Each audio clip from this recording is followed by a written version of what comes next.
Los médicos están para justamente determinar el estado de salud del señor Toledo. Lo que hemos sido informados es que el señor Toledo tiene una salud estable. Está en nuestros estudios, por lo que le agradezco, porque sé que son horas y días agitados, el doctor Rafael Vela, jefe del equipo especial Lavajato. Rafael, bienvenido. Muchas gracias por la invitación, Nicolás. ¿Cuál es el balance y en qué punto estamos, doctor Vela? Es absolutamente una noticia positiva para la institucionalidad del país, porque se trata de la extradición de un expresidente constitucional de la República, que ha sido un proceso muy complejo, como es de público conocimiento. Los Estados Unidos de Norteamérica tienen un sistema de administración de justicia sumamente garantista y complejo a la vez. Nos hemos encontrado en estas circunstancias porque el señor Toledo eludió la acción de la justicia, penden sobre él graves cargos, tiene un mandato de prisión preventiva que ya está siendo ejecutado y ahora lo que corresponderá será integrarse a la etapa de control de acusación correspondiente para que pueda ejercer plenamente su derecho a la defensa como siempre se le garantizó. Y a partir de esta situación, creemos que desde el punto de vista institucional y democrático es una buena noticia, Nicolás, porque determina de que nadie tiene privilegios y que aún el presidente de la República puede responder a la justicia, luego, por supuesto, de un proceso debido, pero va a responder en términos igualitarios que cualquier otra persona que infringió la ley. Y eso sin duda es un mensaje positivo, porque determina de que los órganos de administración de justicia están haciendo su trabajo y que el trabajo a su vez prolijo de la Fiscalía pudo convencer a jueces con esos altos estándares de garantía.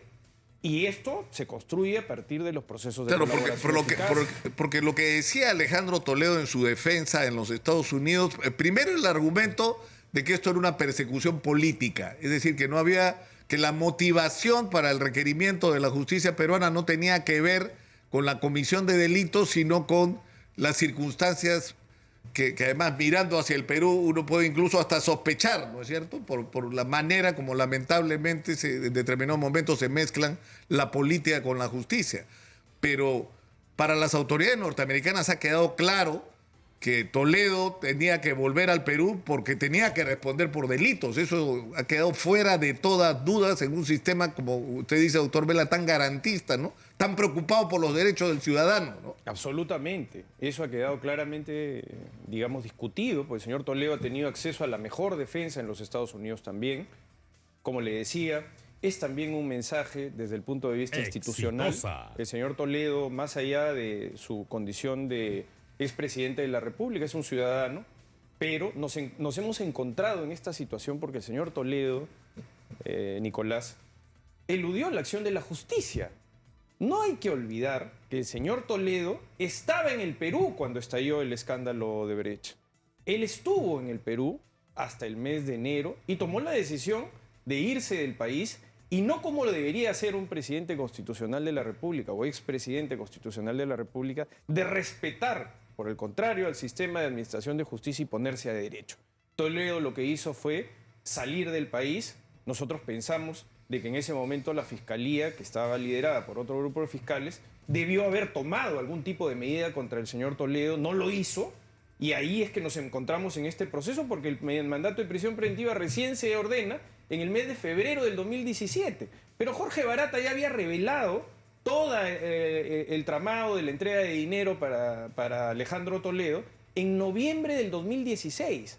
Entonces, más allá de las circunstancias en las que se suman esta situación voluntaria del señor Toledo de no ponerse a derecho, de no confiar en el sistema de administración de justicia, se une también lo que eventualmente debió ser materia de trabajo de la Fiscalía en su momento. Ahora, él está pidiendo, a través de su abogado Roberto Zúa, estuvo con nosotros hace unos días, prisión preventiva, o sea, perdón, detención domiciliaria o algún tipo digamos, de prerrogativa, ¿no? Pero el tema es que su situación es muy complicada porque, digamos, lo de la prisión preventiva, que es una desgracia que afecta a decenas de miles de peruanos, de los que nos olvidamos cuando no estamos hablando de grandes empresarios o de políticos, nos olvidamos que hay miles de peruanos y peruanas en esa condición. pero lo de él es muy difícil de sostener. O sea, es decir, hay o sea, porque ¿cuál es el argumento para la prisión preventiva? Porque lo que viene ahora es el juicio. La discusión es en qué condición tiene que haber el juicio, en prisión preventiva. Absolutamente, señor Lucar. Para la prisión preventiva tiene que haber, primero, graves elementos de que se ha cometido delito y tiene que haber una prognosis de pena superior a los 4 años, pero fundamentalmente que no exista peligro procesal, es decir, peligro de fuga o de entorpecimiento de la actividad probatoria. El señor Toledo acaba de ser extraditado y como tal va a cumplir su mandato de prisión preventiva, porque además ese es uno de los presupuestos de la extradición, señor Lucar. Para que pueda haber extradición tiene que haber un mandato de prisión preventiva, que se tiene que ejecutar en los términos y condiciones de la ley peruana. Ahora, al señor Toledo le asisten plenamente sus derechos de defensa y dentro de esas posibilidades él puede articular lo que corresponda. Pero en este momento el señor Toledo tiene que cumplir con su mandato de prisión preventiva conforme está ordenado por la justicia peruana. Además, el señor Toledo ha litigado esa prisión preventiva activamente, no solamente a nivel de la justicia penal, sino también de la justicia constitucional en el Perú. Ahora, ¿desde cuándo empieza a correr la prisión preventiva para Alejandro Toledo y cuánto tiempo dura? Desde el día que fue trasladado. Desde el día de ayer, efectivamente, ¿no? Y desde ahí van a correr ¿cuánto? 36 meses fueron. No, tiene 18 meses. 18 meses, perdón. Así es, porque el señor Toledo ha sido extraditado por el caso Interoceánica, pero el señor Toledo también tiene un mandato de prisión preventiva por el caso Ecoteva. Sin embargo, el caso Ecoteva, que está hace 2 años en los Estados Unidos, aproximadamente 2 años en los Estados Unidos, todavía no ha merecido el trámite correspondiente de atención de parte de las autoridades norteamericanas y por eso nosotros hemos expresado públicamente nuestra preocupación por el caso de la señora Karp. Porque la señora Karp no está en Interoceánica, pero sí está en el caso Ecoteva. Ahora, ¿cuál es la situación de ella? ¿Sobre ella también hay una solicitud de extradición? Sí, ella tiene una solicitud de extradición ya en poder de las autoridades norteamericanas hace casi 2 años. Además, nosotros nos hemos opuesto en su momento a que se le entregue el pasaporte, pero comprenderá usted, señor Lucar, que se trata de una oposición dentro de nuestra posición en el Estado peruano. Pero eso lo decide la justicia norteamericana. Nosotros lo que les hemos pedido es que como mínimo, si no deciden el arraigo a través del sistema de prisiones en Estados Unidos, que por lo menos le pueda poner un impedimento de salida del país, establecer una vigilancia electrónica con las diferentes modalidades que existen. Un grillete electrónico. Pero que se pueda hacer algo, considerando además que ellos ya tienen el conocimiento previo del caso Interoceánica, en donde también hay un hecho de referencia hacia Ecoteva. Hacia Ecoteva, claro. Ahora, la situación de Leán Karp, ¿cuál es? Leán Karp podría subir en un avión porque tiene el pasaporte. El argumento que ella ha dado es que su madre está seriamente enferma, que yo he averiguado, entiendo que es verdad. Su madre es una mujer ya muy mayor y aparentemente no está en muy buena condición de salud. Ese ha sido el argumento que aparentemente ha convencido a las autoridades que le han devuelto el pasaporte, pero el objeto de devolverle el pasaporte es darle la posibilidad de que vaya a Bélgica a visitar a su madre, o sea, que ella podría salir o no. No es exacto, señor Lucar, porque el objeto de haber entregado su pasaporte es vincularla al arraigo necesario de Toledo para que en ese momento, cuando Toledo estaba privado de libertad en los Estados Unidos, pueda tener, por el contrario, un proceso de finalización de la extradición en libertad. Dentro del arraigo, ella entrega su pasaporte, claro, para decir yo soy su cónyuge, ¿no? Y al ser su cónyuge, nosotros no nos vamos a fugar, es más, yo entrego también mi pasaporte y una cantidad importante de dinero, porque hay una fianza que también está haciendo proceso de devolución en su momento, y la señora Karp, de ese dinero aproximadamente hay casi $200.000 que ella aporta para la fianza de $1 millón de Alejandro Toledo, que en su momento el juez Hickson decidió para que él pueda dejar el penal y pueda seguir el proceso de extradición en libertad. Entonces, claro, evidentemente tiene las facilidades porque dinero va a tener, más allá de si puede tener otras fuentes o no de ingresos, y adicionalmente tiene el pasaporte. Claro, y no tiene impedimento de salida de los Estados Unidos. No tiene ninguna medida en los Estados Unidos. Por eso nosotros hemos estado en permanente contacto con las autoridades norteamericanas. Ojo, señor Lucar, desde el año 2021. No es una situación actual la de la señora Karp. Es una situación que se viene comunicando a las autoridades norteamericanas desde el año 2021, cuando se hacían visitas regulares para promover precisamente las condiciones de la entrega del señor Toledo en el proceso de extradición. Pero, como comprenderá, esa se trata de una decisión que tienen que tomar las autoridades norteamericanas sobre las cuales nosotros no podemos tener ningún nivel de injerencia más allá de nuestros requerimientos. Nosotros lo hemos hecho a través incluso del Poder Judicial del Perú Y lo que buscamos es que por lo menos exista un arraigo mínimo. Más allá, señor Lucar, de que la señora Carr tiene un mandato de prisión preventiva internacional. Eso es cierto. Pero sabemos también que hay determinados lugares donde eventualmente puede tener mejores condiciones para poder afrontar un proceso de extradición, que podría ser Bélgica o Israel, que tiene un sistema de protección de sus connacionales muy, digamos, arraigado a determinadas decisiones de no ser entregados a los países que los requieren en su justicia. Ahora, Roberto Su, que lo cito porque, digamos, yo creo que ha resumido bastante bien digamos, los argumentos de la defensa de Alejandro Toledo, ha dicho, la Fiscalía no tiene ninguna evidencia, todos son dichos. Lo repitió 3 veces en la entrevista que tuvimos el otro día. Bueno, imagínese, señor Lucar, pues se trata evidentemente del dicho de un abogado defensor, pero si no fuera de esa manera, imagínese cómo nosotros habríamos podido cumplir con el alto estándar de la causa probable de enjuiciamiento en los Estados Unidos de Norteamérica. Hay abrumadora evidencia que está consolidada en una acusación fiscal del año 2020 que incluye los procesos de colaboración eficaz de la empresa Odebrecht, de Jorge Barata, de Joseph Maiman, toda la información de la cooperación internacional, donde con posterioridad a estos procesos de colaboración eficaz también la cooperación suiza entregó evidencia al respecto. Entonces, desde el punto de vista de lo que es la construcción del caso, nosotros sabemos de que tenemos un caso muy sólido. Así lo ha dicho la justicia norteamericana, que de alguna manera eso revela el trabajo prolijo que hizo el equipo del fiscal José Domingo Pérez. Claro, lo que dice las autoridades norteamericanas con su decisión es, primero, esto no es un asunto político, olvidémonos de eso, esto es un asunto penal. Y las autoridades peruanas tienen que acreditar que tienen un caso, como dicen los gringos. Y la conclusión es, tienen un caso, se va para su país. Nosotros no vamos a determinar su culpabilidad o su inocencia, eso lo tienen que hacer en su país, que desde nuestro punto de vista cumple con todos los estándares de garantía en el debido proceso. Pero si pudiera resumir, Rafael, si la Fiscalía pudiera resumir qué es lo que tienen en el caso Interoceánica contra Alejandro Toledo, qué es lo que tienen, qué es lo que va a estar puesto en el juicio. Claramente está toda la ruta del dinero, del ingreso, del pago del, digamos, soborno por la carretera interoceánica, que es pagado además en diferentes momentos y tramos. No hay que olvidar, señor Lucar, porque esto es interesante de siempre poner en conocimiento de su audiencia, de que en el caso del señor Alejandro Toledo, el pago de los sobornos se traslada hasta casi el año 2010, hacia la campaña del año 2010. Ahí está la frase célebre donde el señor Barata ha declarado, colaborador eficaz ha declarado, de que Alejandro Toledo lo llamaba para cobrarle la deuda. Y le decía, bueno, usted creo que también está informado, no paga Barata, carajo, le decía, ¿no? Es decir, lo que buscaba el señor Toledo era seguir teniendo esa fuente incluso de ingreso de dinero ilícito hasta el año 2010. Toda esa ruta del dinero se encuentra claramente demostrada dentro de los documentos. Por supuesto, son múltiples operaciones financieras. ¿Y cuántos de esos fondos han podido ser digamos, incautados? Mire, ¿cuántos de esos fondos que son sospechosos de venir de ese pago de comisión ilegal? Lo que le puedo comentar complementariamente, porque como usted sabe, yo soy el fiscal que está a cargo del caso Ecoteva. Eso está bajo mi despacho. Nosotros estamos en juicio oral ya en el caso Ecoteva. Bueno, ahora que el señor Toledo ha llegado, él podría tomar la decisión de integrarse activamente a defenderse en el caso Ecoteva.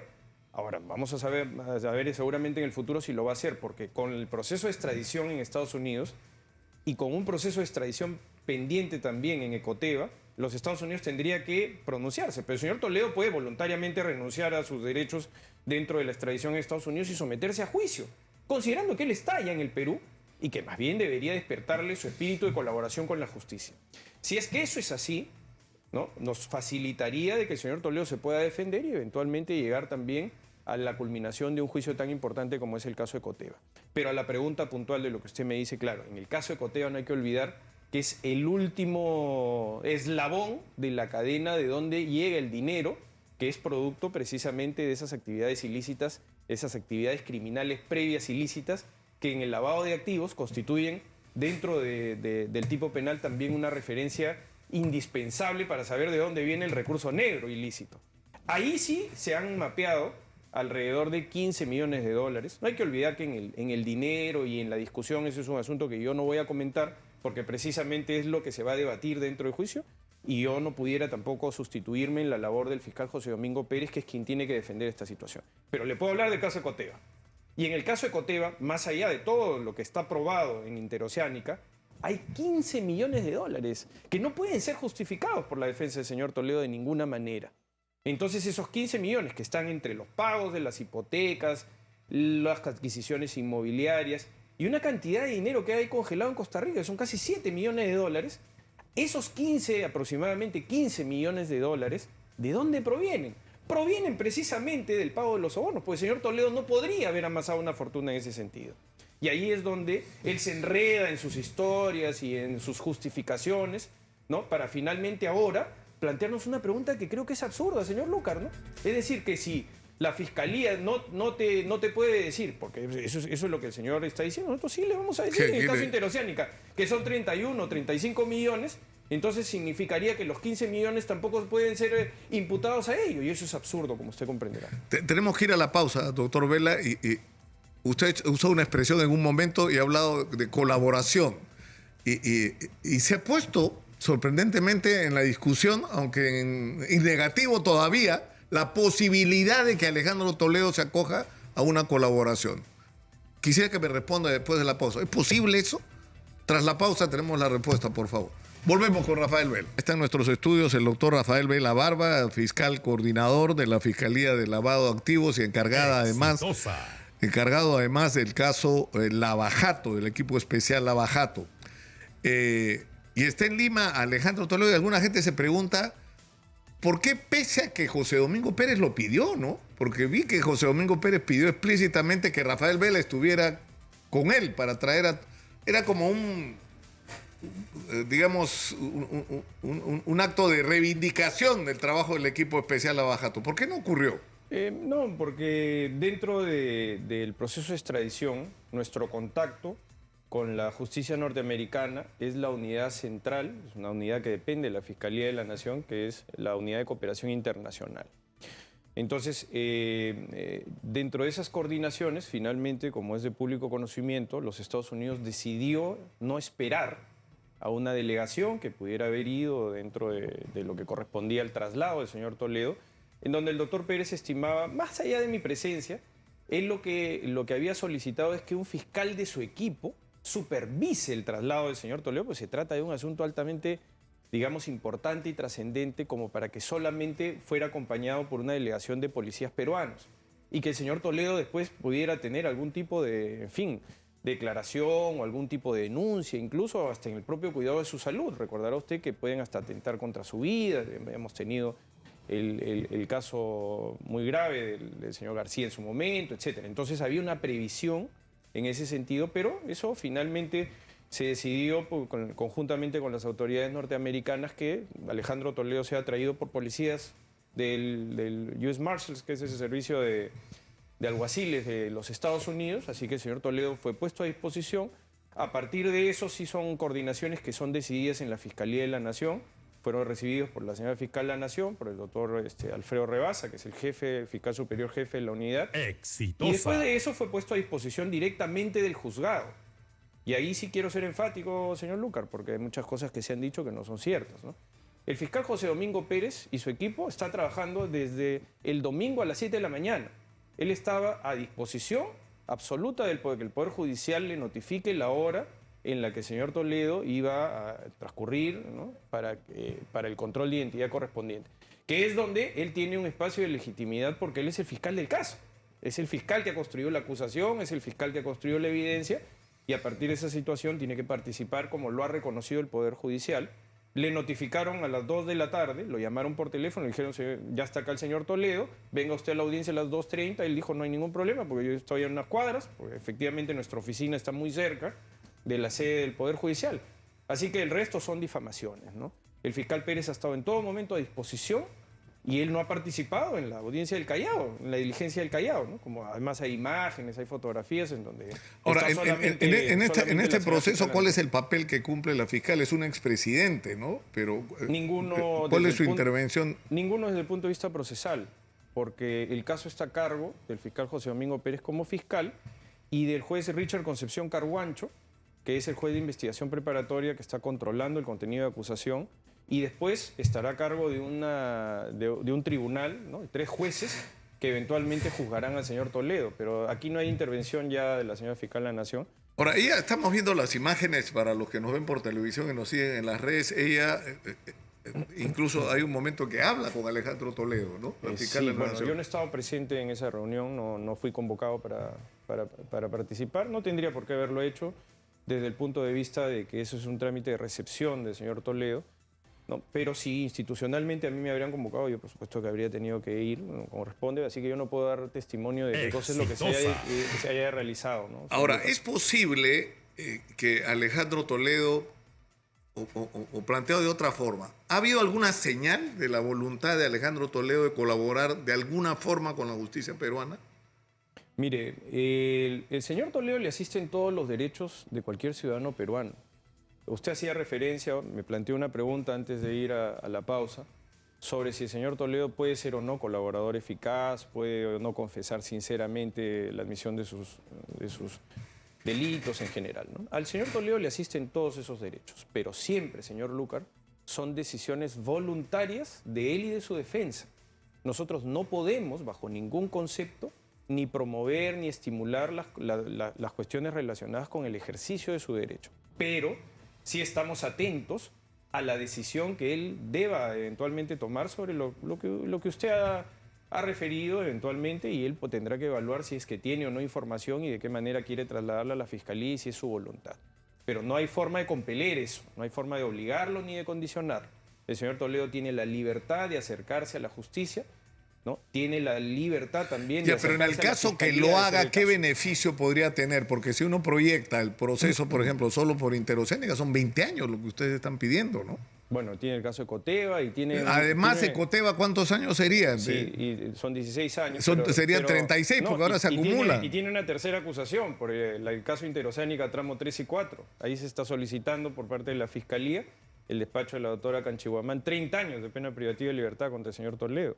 O sea que son 3 acusaciones. O sea, si en los 3 casos se le da la pena máxima, le esperarían 66 años de cárcel, no le va a alcanzar. No, o sea, cada pena se iría cumpliendo por separado en ese sentido, pero igual, si estamos hablando de penas de 16 años, 30 años, el señor Toledo es una persona que supera casi, ya va a llegar a los 80 años, entonces evidentemente dentro de esas condiciones es un asunto que ellos tienen que evaluar. ¿Y cuál es su estado de salud real? Es decir, eso ya ha pasado por el médico legista, me imagino, ¿no? El día de ayer tengo entendido que ha pasado por exhaustivos exámenes médicos. Al momento de recibir al señor Toledo su entrega física luego del proceso de extradición culminado, tengo entendido, porque no he sido informado aún de eso, que él ha tenido no solamente desde lo que hemos tomado conocimiento, en la examinación médica de la policía, sino también de los médicos legistas en el Ministerio Público. El señor Toledo, claro, es un hombre mayor y como tal, pues su estado de salud corresponde al de una persona mayor, y eso, bueno, evidentemente ya está dentro de la conclusión médica sobre la cual sí yo no tengo ningún comentario, ¿no? Ahora, él está reclamando arresto domiciliario, lo dijo su abogado, y el argumento principal es su estado de salud. Él ha notificado, cosa que no ha hecho durante todo este tiempo. Ha dicho que él padece de cáncer y está bajo un tratamiento, y lo que está pidiendo es arresto domiciliario. A ver, la detención domiciliaria, señor Lucar, es un sustitutivo de la prisión preventiva. Es decir, es cumplir prisión, pero detenido dentro de tu domicilio. Pero es una cuestión excepcional, porque en realidad las personas tienen que tener también garantizados sus derechos penitenciarios. No hay que olvidar que el señor Toledo no está en una población penitenciaria, digamos, abierta, normal, ¿no? En un penal con condiciones distintas a las que tiene ahora actualmente dentro de su reclusión. El INPE, el Instituto Nacional Penitenciario, debe garantizar de que las condiciones penitenciarias, reitero, son las adecuadas para que una persona de su edad y de su estado de salud puedan no solamente transcurrir en lo que determina su respuesta hacia la justicia, en las audiencias en general, sino también de que eso no conspire contra su salud. Eso está garantizado, lo hemos escuchado, que el jefe del INPE así lo ha dicho, y tiene pues condiciones en realidad distintas, no voy a decir privilegiadas, porque creo que el término tal vez no corresponde a un asunto técnico, pero tiene un tratamiento distinto como es presidente de la República. Tiene un penal con otras facilidades. Pero nuevamente, volviendo al tema de salud, eso es un tema técnico.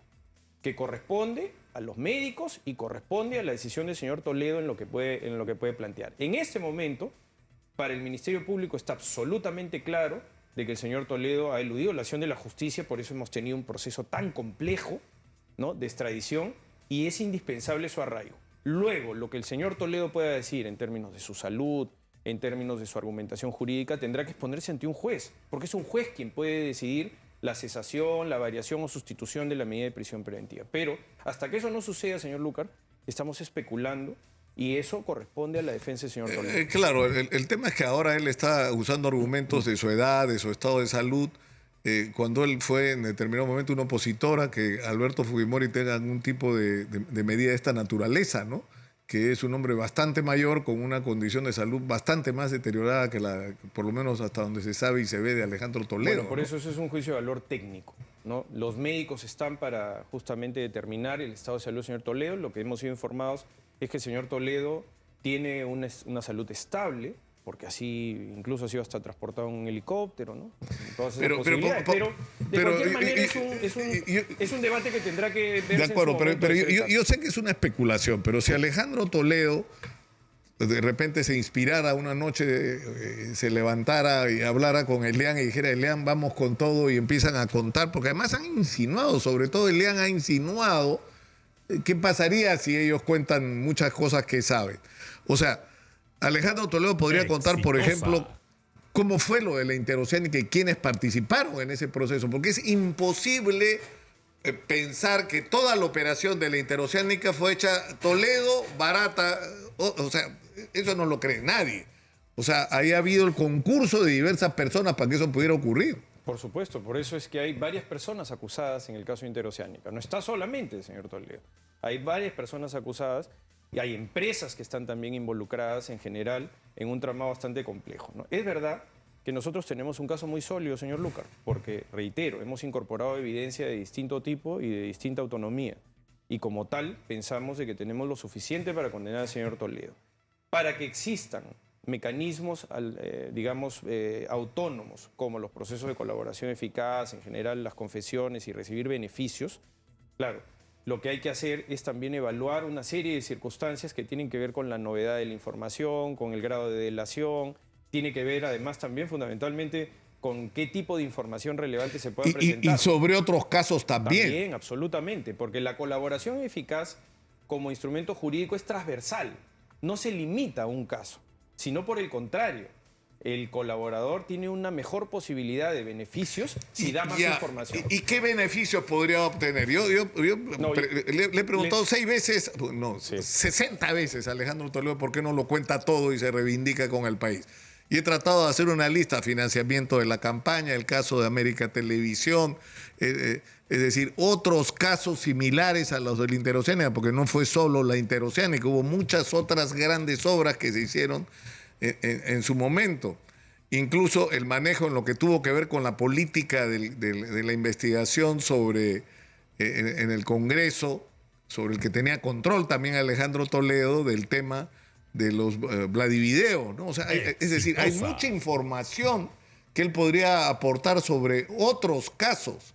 Pero ¿qué beneficios podría tener? Mire, lo que la ley prevé. Yo no puedo hablar específicamente del caso del señor Toledo, como usted comprenderá, señor Lucar, porque además la Fiscalía actúa sobre la posibilidad concreta, que es siempre una expresión de voluntad, es una manifestación de voluntad del señor Toledo y su defensa. Así que yo no puedo hacer ningún comentario en ese aspecto. Lo que sí le puedo decir es que el Ministerio Público es el defensor de la legalidad y como tal, dentro del marco de la legalidad peruana, existe el proceso de colaboración eficaz con múltiples beneficios que hemos visto, que además son beneficios que pueden estimular el proceso de colaboración eficaz, que pueden eventualmente también entregar información privilegiada que busque develar la verdad en muy graves hechos en general. Específicamente yo no le puedo comentar eso, porque esa es una decisión, reitero, voluntaria de la defensa del señor Toledo. Pero más allá de que ocurra con Toledo, entiendo que está ocurriendo con otras personas, otros exfuncionarios. Claro, es decir, hay colaboradores eficaces y testigos protegidos en este momento. Por supuesto, el Ministerio Público tiene dentro del uso de una herramienta muy valiosa, señor Lucar. Por eso es que atacan tanto la colaboración eficaz, porque ha demostrado toda su potencia para que desde dentro de las organizaciones criminales, desde dentro de quienes cometen delito, hay una versión y hay una evidencia que se muestra y que es incontrastable a veces, ¿no? Por decirlo de alguna manera, en función de cómo se dan las cosas. Por eso es que la colaboración eficaz tiene tal trascendencia y, claro, por supuesto que es resistida por los abogados defensores, por incluso quienes tienen algún interés a veces en sus comentarios, ¿no? Porque evidentemente la colaboración eficaz revela la información que ellos no quieren que se sepa, porque es una información que de otra manera la Fiscalía habría podido tener en muy difíciles condiciones. Entonces, evidentemente, cualquier proceso de colaboración eficaz es interesante y potente, y creemos de que por esa razón debe cuidarse una herramienta de legalidad, cuando desde la instrumentalización de la política muchas veces se busca modificar normas legales para defender a determinadas personas que tienen problemas con la justicia. Ahora, Alejandro Toledo ha sido extraditado por el caso Interoceánica, pero él tiene pendiente el proceso por el caso de Ecoteva en Estados Unidos. ¿Cómo funciona eso? Es decir, ustedes no pueden, es decir, o la justicia, para ser más preciso, no podría sentenciar a Alejandro Toledo si esto no es autorizado previamente en los Estados Unidos. Es correcto, porque hay un principio que es el principio de especialidad. Cuando uno acude a la Administración de Justicia de un país extranjero, respeta y se somete a través de los tratados al respeto al de su legislación interna. Nos pasó con Chile en el caso del señor Fujimori, ¿no? Cada vez que el Estado peruano pretendía juzgar al señor Fujimori, tenía que pedir permiso, más o menos. Tenía que haber una especie de ampliación, ¿no? No una especie, perdón, una autorización expresa de ampliación. Entonces, en esa medida, claro, los Estados Unidos tiene la tutela de que cualquier otro caso que se abra contra el señor Toledo va a ser de su conocimiento y ellos van a tener que explorar, y de la misma manera que lo han hecho. Yo le decía que era interesante el caso de Ecoteva porque ellos ya tienen un conocimiento previo como autoridades norteamericanas, claro, de lo que fue la experiencia del caso Interoceánica, ¿no? ¿Y los plazos? Bueno, los plazos sí dependen de ellos, señor Lucar. Ciertamente, pero digamos, ya lo tienen 2 años, ¿no? Bueno, lo de sí, Ecoteva. claro, y por supuesto, bueno, nosotros ahí tenemos que ser respetuosos de sus velocidades y de cómo funciona su burocracia interna, ¿no? De su sistema legal. Así que en ese aspecto no se puede comentar. Ahora, mucho pero en el caso de Interoceánica, es decir, en este momento Alejandro Toledo solo puede ser juzgado en el Perú por el caso de Interoceánica y solo puede ser sentenciado por eso. Es correcto. Cualquier otro proceso, comenzando por el de Ecoteva que está en los Estados Unidos, tiene que ser autorizado por la justicia americana. A menos que el señor Toledo decida renunciar a sus derechos como extraditado y que eventualmente decida someterse a la acción de la justicia en el Perú, sigue siendo su derecho. Porque el nivel de conocimiento de los Estados Unidos es a partir de garantizarle al señor Toledo que los mismos estándares por los cuales se le extraditó en el caso Interoceánica también escrupulosamente sean evaluados en los otros casos. Pero pongamos, si Alejandro Toledo dice, ya, a ver, les voy a contar todo de Interoceánica, de Ecoteva y de 4 o 5 cosas más. Esto es lo que yo le ofrezco a la justicia peruana. ¿Qué es lo que la justicia peruana le podría ofrecer a Alejandro Toledo? Ahí sí no puedo decirle, señor Lucar, porque comprenderá que yo formo parte de un equipo de trabajo, no puedo adelantar opinión. Yo lo único que le puedo decir es que el señor Toledo, de acuerdo a su derecho a defenderse, con su abogado defensor, tiene que hacer todas estas evaluaciones. Yo lo que le puedo hacer referencia a qué dice el marco legal. El marco legal, y ojo, y la experiencia, nos dicen que la proporcionalidad de los beneficios que se obtienen en la colaboración eficaz están en estricta reciprocidad con la información y el valor de la información que se aporta, ya sea para develar el caso propio o el caso de terceros. Pero digamos, tomemos como referencia el caso de Marcelo Odebrecht en Brasil. Marcelo Odebrecht hizo un trato que no lo exoneró de prisión completamente. Exactamente. Estuvo, creo, 2 años, no sé cuánto tiempo, pero estuvo una parte preso, efectivamente, en un centro de detención. Una parte... Estuvo aproximadamente 2 años preso. Y de ahí, detención domiciliaria, otro plazo, y luego grillete electrónico y pedimento de salida del país y todos esos, ¿no? Pero con grillete. Así es, pero claro, con esas condiciones. Eso fueron... O sea, digamos, eso como posibilidad podría existir en función del valor de la información que dé. Esa es una experiencia en Brasil, el sistema de legalidad es distinto, pero en el Perú la colaboración eficaz despliega un abanico de posibilidades respecto a lo que se llaman los beneficios premiales, o sea, los beneficios de premio que se dan a partir de la información que se entrega. Pero eso es objeto de evaluación. Ahí sí yo no puedo hacer ningún comentario, señor Lucar, tengo que tener especial cuidado.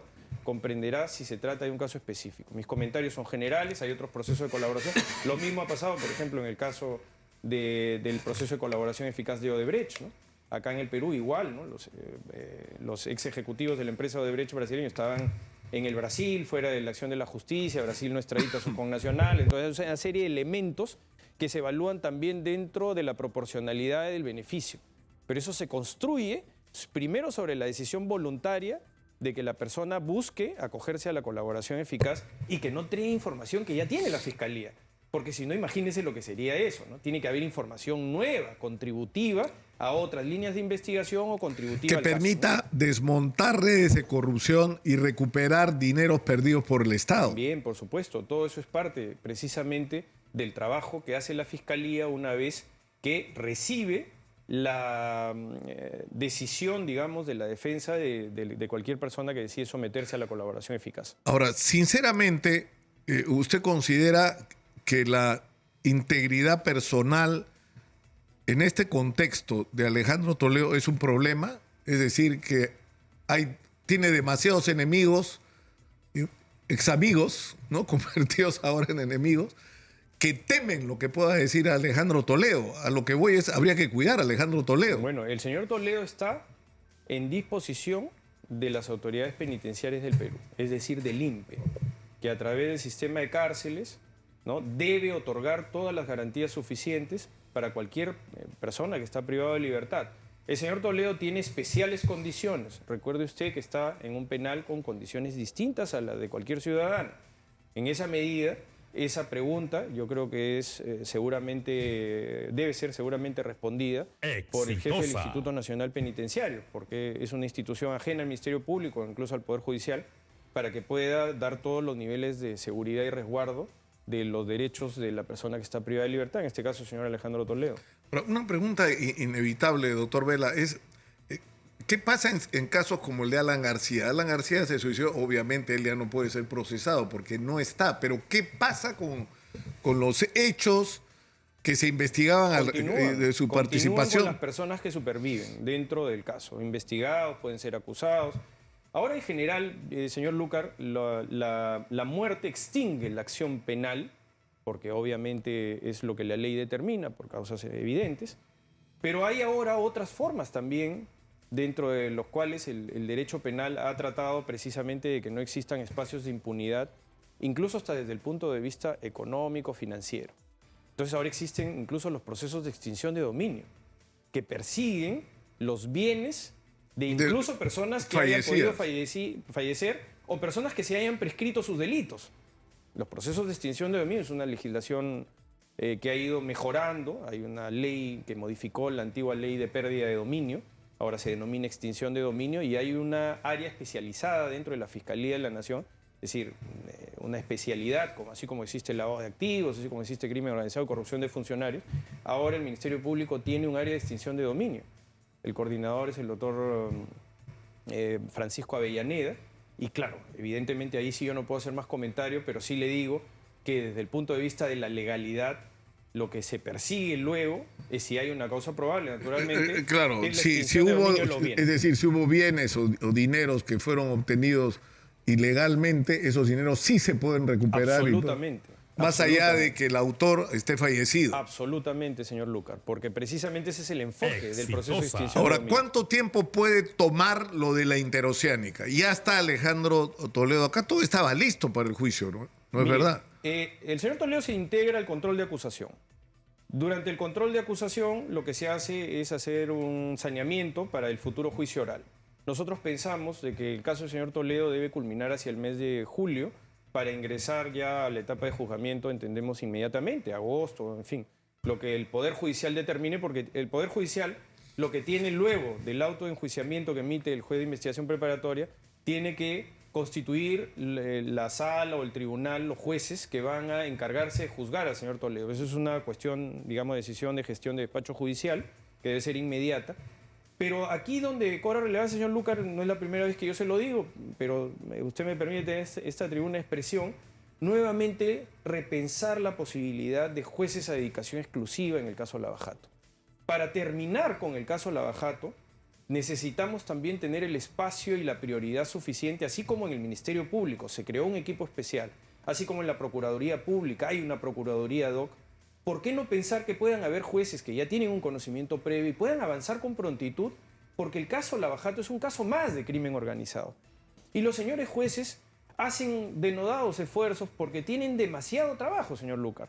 Los casos de criminalidad organizada en este país están sobrepasando hay su una capacidad. molestia ciudadana. ¿Por qué se demoran tanto en estos procesos? Bueno, yo creo que es evidente que los ejércitos de abogados que han sido contratados, uno de los objetivos es postergar los procesos. Lo repiten permanentemente, dicen no tienen resultados, en general cuestionan hasta las apariciones de los fiscales que buscan transmitir información dentro de lo que corresponde también a nuestro nivel de transparencia. Sí, a mí me preocupa cada vez que entrevisto a Rafael Vela porque algo va a pasar después. ¿No?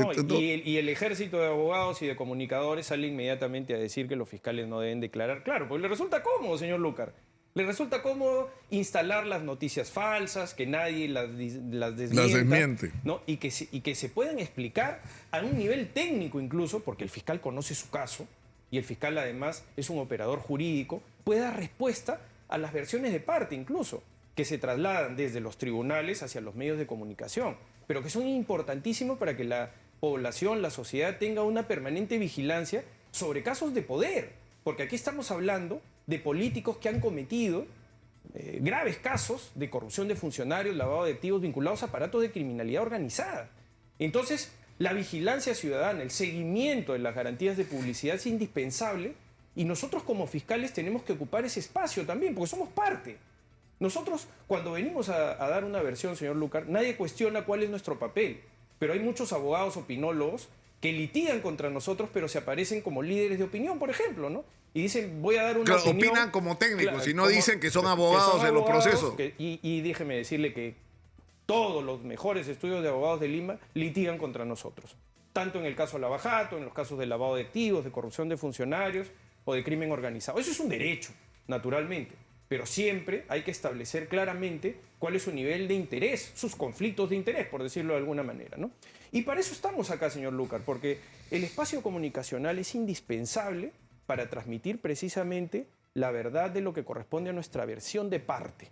Porque después el resto lo litigamos, pero estamos acá para desmentirlo justamente, porque todos los días se dice eso, ¿no? Se dice que no hay avances, se dice que no hay resultados, se nos dice ¿dónde está la hoja de resultados de la situación? Entonces nosotros le respondemos diciéndole que hay 14 acusaciones, que hay juicios orales iniciados y que la conducta obstructiva de los abogados es parte de nuestro trabajo. Bueno, así como lo fue la pandemia del COVID-19. Claro, y que la solución de fondo es juzgados especializados que se aboquen exclusivamente a resolver estos casos al menor plazo posible. Además, porque es una experiencia que ya sucedió en el país.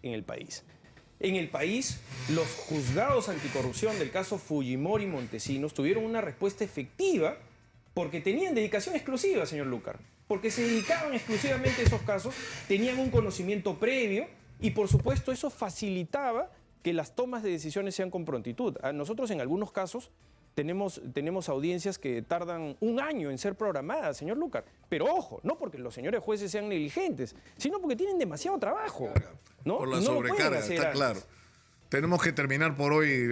Le agradezco a Rafael Vela por estar con nosotros esta mañana, muy gentil. Permítame solamente finalizar, señor Lucar, con lo que significa para el Ministerio Público como institución el hecho de que la entrega del señor Toledo, ¿no?, haya sido una convalidación también del trabajo. Trabajo realizado en equipo, esencialmente por el equipo del fiscal José Domingo Pérez Gómez, que es quien ha construido la evidencia, que es lo sustancial, pero también el esfuerzo de la institución, a través de las unidades de cooperación, a través de personas que son invisibles, porque los rostros visibles, digamos, son siempre los de los fiscales que tienen los casos o de la judicatura, ¿no?, que está representada por los señores jueces en su momento.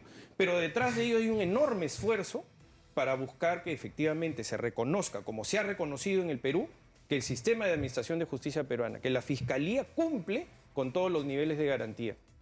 Terminamos por hoy. Muchas gracias una vez más. Rafael Vela, todo con nosotros.